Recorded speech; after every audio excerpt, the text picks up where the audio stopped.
Olá, meu querido irmão, minha querida irmã. Eu desejo que a paz do Senhor Jesus esteja sobre a sua vida e sobre a sua família, hoje e sempre. Amém? Eu sou o pastor Antônio Júnior e mais uma vez eu estou aqui para trazer um ensinamento da palavra de Deus e também orar por você, pela sua casa, por tudo que envolve a sua vida. Irmãos, eu não tenho dúvidas de que o Espírito Santo já está aqui entre nós, operando em nossos corações, e hoje você vai receber a resposta que você tanto tem pedido a Deus. Sabe, irmãos, muitas vezes eu convivo com pessoas e eu fico questionando, por que será que algumas pessoas não prosperam na vida? Por que será que algumas pessoas, parece que a vida delas é sempre travada, tudo é tão difícil? Parece que elas não conseguem romper na sua vida com Deus, na sua vida financeira, amorosa. Irmãos, hoje eu quero trazer um ensinamento aqui hoje que vai destravar a sua vida se você colocar em prática. Amém? Eu sei que muitas vezes a gente assimila a prosperidade com dinheiro. Mas, irmãos, prosperidade bíblica é muito mais do que isso. Abrange toda a nossa vida. Ou seja, é quando não tem falta de nada. Quando você é uma pessoa que está feliz no seu casamento, feliz no seu ministério, feliz com Deus, com as pessoas, isso é prosperidade. Então não adianta nada a pessoa ter muito dinheiro e dentro de casa é um inferno. Não tem comunhão com os filhos, com os pais, com o esposo, com a esposa, não adianta nada. Então eu vou te mostrar aqui hoje o segredo da prosperidade, da verdadeira prosperidade. Lá no Salmo de número 1, está escrito que aquele que medita na palavra dia e noite será como uma árvore plantada junto a ribeiros de águas, que dá o seu fruto no tempo certo e as suas folhas não murcham, e tudo que ele faz prospera. Amém? Então, não sou eu quem está dizendo, mas a palavra de Deus diz que prosperidade é algo de Deus. Amém? Da mesma forma, a miséria, a derrota, a destruição é do inimigo. É causa do pecado que está no coração do homem. Mas quando a pessoa começa a andar com Jesus, não tem como. A vida dela vai prosperar. Por isso eu quero que você faça uma análise aqui hoje. Como tem sido a sua vida? Apesar de talvez você já ter aceitado Jesus, será que tem alguma coisa errada ainda? Alguma coisa que você precisa se libertar? Porque a gente às vezes tem aquela ideia de que libertação é só quando a gente ainda estava no mundo e vem para Jesus. Irmãos, todos nós precisamos nos libertar diariamente. É um processo. Quando Jesus entra no seu coração, o Espírito Santo vem, ele faz morada e aí começa o processo da santificação. Deus vai tirando de você tudo que é do mundo, tudo que não presta, tudo aquilo que te afasta dele. Assim como Deus libertou Moisés junto com os hebreus lá do Egito, e Deus fez com que eles atravessassem o Mar Vermelho e entrassem no deserto, a partir daquele momento Deus queria libertá-los. Mas o problema é que eles saíram do Egito, mas o Egito não saiu deles. Eles continuaram escravos na sua alma e por isso eles não aceitaram a libertação. Irmãos, nós estamos também nesse deserto que é a vida. Essa vida aqui, por mais que seja boa, por mais que tenha muitos momentos prazerosos, bons, é uma vida de sofrimento, irmãos. A Bíblia deixa muito claro isso. O próprio Jesus foi um homem chamado homem de dores, que sabe o que é padecer. Jesus sofreu muito aqui na terra. Ele era uma pessoa feliz? É claro que era. Jesus se alegrava com as pessoas? É claro. A Bíblia diz que Deus ungiu Jesus com o óleo da alegria, mais do que todos os seus irmãos. E por isso Jesus era a pessoa mais feliz da terra. No entanto, isso não poupou ele do sofrimento. Jesus chorava, ele pranteava diante de Jerusalém, de ver a frieza das pessoas. Então, irmãos, enquanto estivermos aqui, será um tempo de provação. Mas é nessas dificuldades que Deus quer arrancar de nós todo o pecado, toda a escravidão, tudo que vem do velho homem. Amém? Tudo que vem da raiz de Adão. Deus quer arrancar da nossa vida todo o pecado e Ele quer que nós sejamos parecidos com seu Filho Jesus. Glória a Deus. Irmãos, eu já vou ler aqui o versículo e depois nós vamos orar. Eu quero ungir as minhas mãos com o óleo da unção e eu quero orar pela sua vida. Você que está doente, creia na cura, creia no milagre. Doente também na alma, em todas as áreas, Jesus vai te curar hoje. Você crê? Glória a Deus. Então escreva aqui nos comentários, eu creio no meu milagre. Glória a Deus. Irmãos, antes de começarmos, só peço que vocês se inscrevam no meu canal. Muito rapidinho, clique aqui no botão inscrever-se. Do lado vai aparecer um sininho. Ative o sininho da notificação e selecione a opção todas para você não perder nenhum vídeo que eu colocar. Glória a Deus. Vamos lá. Irmãos, eu quero ler com vocês Provérbios, capítulo 28, versículo 13. Olha o que está escrito, presta atenção. Quem oculta os seus pecados não prospera. Quem os confessa e os abandona, recebe misericórdia. Eu vou ler de novo. Quem oculta os seus pecados não prospera. Quem os confessa e os abandona, recebe misericórdia. Glória a Deus. Irmãos, eu confesso que, como eu disse para vocês, muitas vezes eu me questiono por que algumas pessoas não prosperam. Por que será que a vida delas não vai para frente? Porque aparentemente elas estão bem. Aparentemente são pessoas de Deus, são pessoas que andam com Jesus, mas parece que tudo é travado na vida delas. É claro, irmãos, que na nossa vida, como eu disse, a gente passa por lutas. Nem sempre as coisas acontecem do nosso jeito. Existe um tempo de provação, como por exemplo José. José recebeu os sonhos de Deus e somente 13 anos depois ele se tornou governador do Egito. E durante esse período, até que as promessas se cumprissem, José passou pelo encarceramento, ele foi injustiçado, ele foi preso, jogado no poço pelos seus irmãos, vendido como escravo. Resumindo, quem olhava para José pensava, tem alguma coisa errada com esse menino. E na verdade não era, era o diabo querendo atrapalhar os planos de Deus na vida dele, querendo roubar a semente. E até os irmãos de José começaram a dizer, ia lá, ó, lá vem o tal sonhador. Porque o diabo sabia que existiam os sonhos de Deus no coração dele. Então José foi injustiçado, ele não foi aceito dentro de sua própria casa. Irmãos, da mesma forma, quando nós temos um chamado de Deus, muitas vezes as pessoas à nossa volta não acreditam. Mas é nessa hora que Deus nos fortalece e nos capacita. Amém? Só que aqui está dizendo assim, ó, quem oculta os seus pecados, ou seja, quem tenta esconder diante da sociedade, diante da igreja, diante de Deus, essa pessoa não vai prosperar. Porque Deus conhece o nosso coração, irmãos. Não tem como fugir. Eu me lembro quando eu tinha me convertido e eu tinha tanto erro, né? Tantos pecados. Hoje ainda tem, todos nós falhamos, somos pecadores. Mas eu já passei por muito processo, sabe, de santificação. Por muito processo assim de prova, de luta. E o fogo, né, do Espírito Santo tem me purificado. E, irmãos, eu me lembro que tinha um pecado que eu não conseguia vencer, que era o da pornografia. E aquilo me incomodava demais, porque eu pensava, nossa, agora eu já tenho o Espírito Santo, eu não posso continuar nesse erro.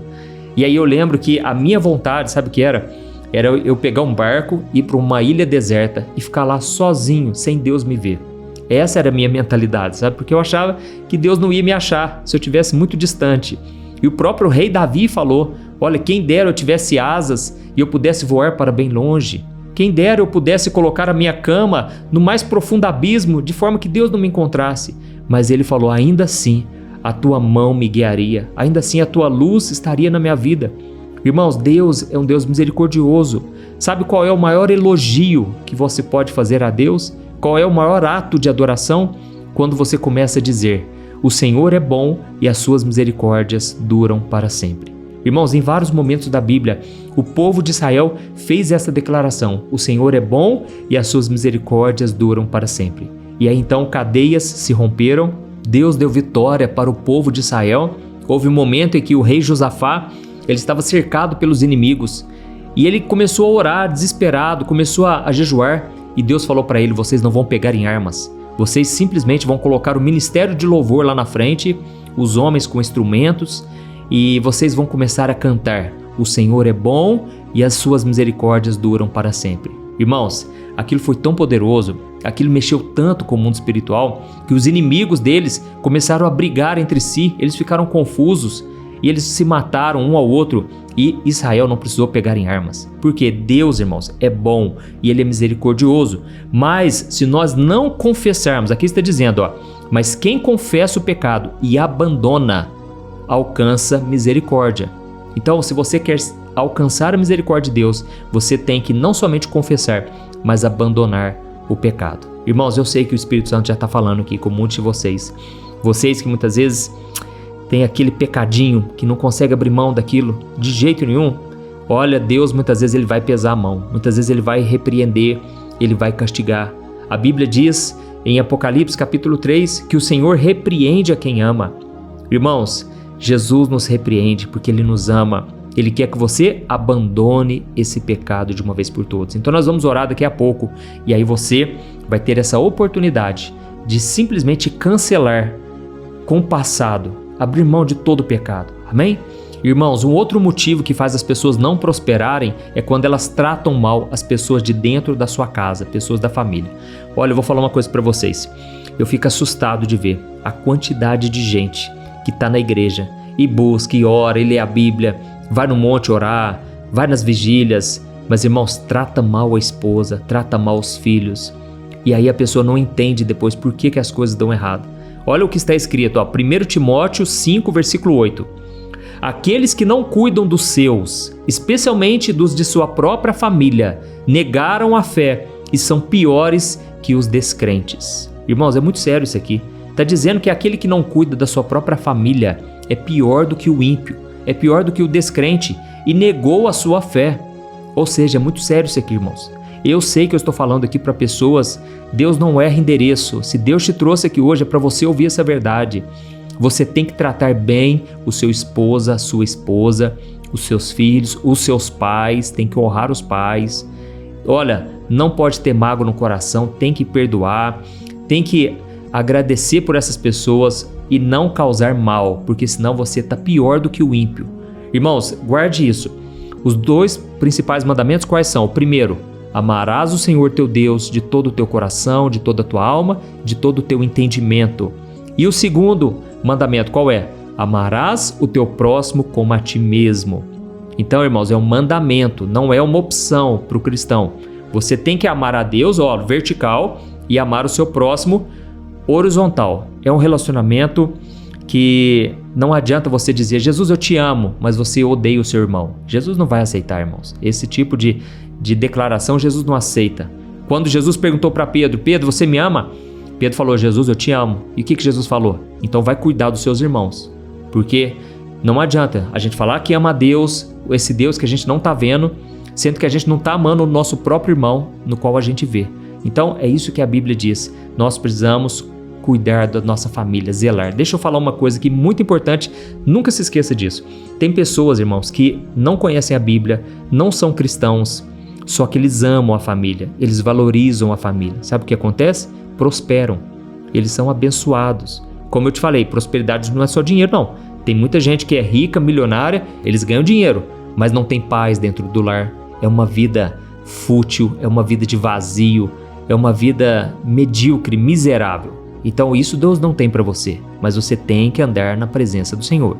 E eu vou ler aqui o último versículo, desta vez é para os maridos. Então você que talvez é um solteiro hoje, você está noivo ou está namorando, você também, essa mensagem é para você, porque você vai ser marido um dia, amém? Então olha o que está escrito, 1 Pedro, capítulo 3, o versículo 7. Maridos, honrem a sua esposa, sejam compreensivos no convívio com ela, pois ainda que ela seja mais frágil que vocês, ela é igualmente participante da dádiva de nova vida concedida por Deus. Tratem-na de maneira correta. Agora, irmãos, ouve isso aqui. Tratem-na de maneira correta para que as suas orações não sejam interrompidas. Irmãos, é muito sério isso aqui. Está dizendo, olha, que se você... Olha, guarda isso. Marido, se você está tratando mal sua esposa, se você está desonrando ela, se você está levando ela para o mau caminho, se você está causando discórdia, entristecendo ela, olha, as suas orações não estão sendo ouvidas por Deus. Você precisa fazer o quê? Parar de ficar ocultando o seu pecado. Você precisa confessar. E aí Deus vai derramar misericórdia. Aliás, você tem que abandonar também esse pecado. Não adianta só confessar. Abandone. Então, a partir de hoje, trate bem a sua esposa. Trate bem o seu cônjuge, porque você e essa pessoa são uma só carne. Não adianta você querer pregar, evangelizar, orar, se você está tratando mal os da sua casa. Deus não está atendendo e não está se agradando disso, tá certo? Irmãos, esse é o recado que o Espírito Santo pediu para trazer para vocês. Muitas vezes a gente não prospera porque a gente não está decidido ainda a abandonar o pecado. Enquanto você não abandonar o pecado e as dores do passado, Deus não vai poder fazer algo novo na sua vida. Ele te ama, Ele tem um plano maravilhoso, mas você tem que decidir hoje romper com as trevas, romper com o passado. Amém? Glória a Deus. Irmãos, agora então eu vou aqui ungir as minhas mãos e eu venho pedir para você que no final dessa oração, compartilhe com seus amigos, seus familiares. Tem tantas pessoas precisando ouvir uma palavra dessa, não é verdade? Tanta família destruída Olha, nós precisamos ser humildes como Jesus, que se a outra pessoa fez algo errado, seja você a pessoa a se reconciliar primeiro. A pessoa mais humilde é a que vai lá pedir perdão, vai lá se reconciliar. E aí com certeza Jesus vai fazer a obra, uma obra linda. Amém? Glória a Deus. Olha, eu já ungi minhas mãos e eu quero agora orar por você. Feche os seus olhos. Eu sei que tem pessoas aqui que já estão chorando, já estão assim quebrantadas, porque Deus falou poderosamente hoje. Então, feche os seus olhos e vamos orar. Aleluia. Senhor, meu Deus e meu Pai, eu me coloco na Tua presença neste momento. Eu te agradeço, Senhor, pela Tua obra em nós. Obrigado pelo ar que respiramos. Obrigado pelas Tuas ricas misericórdias. Ó Senhor, neste momento eu te peço perdão pelas nossas falhas. Senhor, perdoa-nos, ó Deus, pela teimosia, perdoa-nos por querer o pecado mais do que a santidade. Perdoa-nos, Jesus, por muitas vezes andarmos fora da Tua presença. Senhor, meu Deus, recebe, Pai, a nossa oração hoje de arrependimento. Senhor, meu Deus, acampa os Teus anjos aqui ao nosso redor. Pai, derrama misericórdia, perdoa a nossa vida, Senhor, nós somos falhos e pecadores. Nós temos tantos defeitos ainda, Jesus. Nós precisamos de Ti, nós precisamos da Tua graça, da Tua capacitação, porque sem Ti nós nada podemos fazer. Ó Senhor, muitas vezes nós não prosperamos, porque nós estamos com o coração endurecido. Nós ainda não decidimos abandonar o pecado e queremos caminhar contigo e ao mesmo tempo caminhar com as coisas do mundo. Não tem jeito. Senhor, nos ajude a romper com falsas amizades, a romper com aquilo que nos prejudica e que nos afasta de Ti. Jesus, toca, Senhor, o coração deste homem e desta mulher que muitas vezes tem prejudicado os seus familiares. Muitas vezes honram o Senhor com os lábios, mas o coração está longe de Ti. Pai, tem misericórdia de nós, nós precisamos da Tua misericórdia. A Tua palavra diz, Pai, que o justo, tudo que ele faz prospera. E por isso, Senhor, eu estendo as minhas mãos e eu te peço, prospera o Teu povo, Senhor. Prospera o Teu povo. Não nos deixe, Senhor, cair em tentação. Não nos deixe viver longe de Ti, Senhor.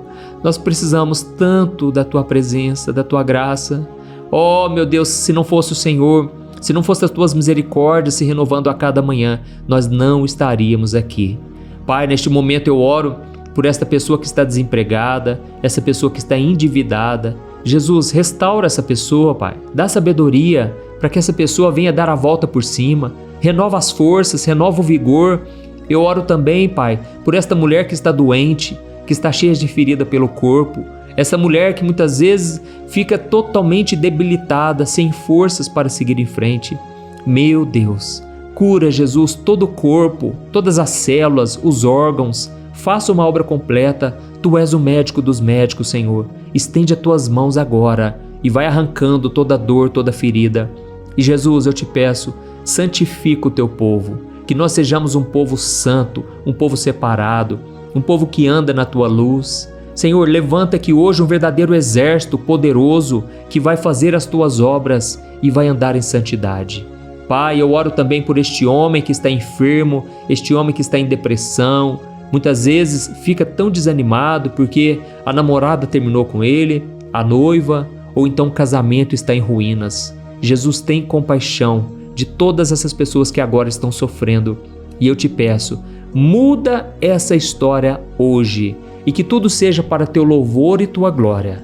Pai, eu te peço que esta oração de hoje alcance muitos e muitos lares e que essa corrente de fé e de esperança nunca venha se romper. Em nome de Jesus que eu oro e te agradeço. Amém. Glória a Deus. Aleluia. Oi, antes de você compartilhar esse vídeo, eu quero só te fazer uma pergunta. Você tem conseguido controlar suas emoções? Você sabia que a coisa mais importante hoje em dia é você saber lidar com as suas emoções para você não ser abalado com tudo que tem acontecido à sua volta? Sabe, irmãos, eu tenho percebido que cada dia mais as pessoas, mesmo tendo fé, acreditando em Deus, elas não estão conseguindo ser felizes e ter paz de verdade. E foi pensando nisso, irmãos, que eu comecei a olhar para a Bíblia e eu entendi que homens e mulheres do passado também enfrentaram esse mesmo mal, a ansiedade. E então eu selecionei 100 histórias da Bíblia com uma linguagem fácil e simples para você entender que é possível sim vencer a ansiedade e ter uma vida muito melhor, uma vida que vai ter paz com você, com as pessoas à sua volta e principalmente com Deus, porque eu não sei se você sabe, Deus não trabalha em coração ansioso. Deus espera que você confie nele de todo o coração e por isso neste livro eu vou te apresentar ferramentas para você vencer de vez esse mal, tá bom? Então eu quero enviar no seu e-mail este livro que eu acabei de escrever, chamado Sem Ansiedade. Eu tenho certeza, depois você vai contar o testemunho do que Deus vai fazer. Irmãos, milhares de pessoas já estão sendo abençoadas com as mensagens desse livro. Então faz o seguinte, eu vou deixar o link aqui embaixo e você vai clicar nele para você adquirir e receber agora no seu e-mail. Ou então você vai acessar www.semansiedade.com.br, tá bom? Eu creio que Deus tem planos maravilhosos para a sua vida e basta você dar o primeiro passo. São mensagens simples que vão te abençoar profundamente. Deus te abençoe, eu te espero lá.